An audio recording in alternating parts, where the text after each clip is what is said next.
Hello guys, in this video I'm going to show you how to add text to your CapCut project. But before that, don't forget to subscribe and leave a comment down below, because at 10,000 subscribers I'm going to show you my whole YouTube revenue statistics and growth strategy. So without further ado, let's just jump right into it.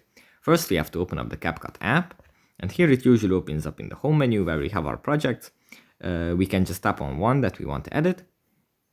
After it opens up, in the bottom bar we find the text icon. We just tap on that, and then in the bottom left corner there is add text, an A+.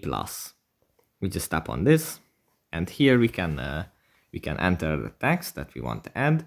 Let's say it's I don't know, street, and then tap on OK, and it's going to be saved. We can edit the length of it like this, and just move it along the clip like this.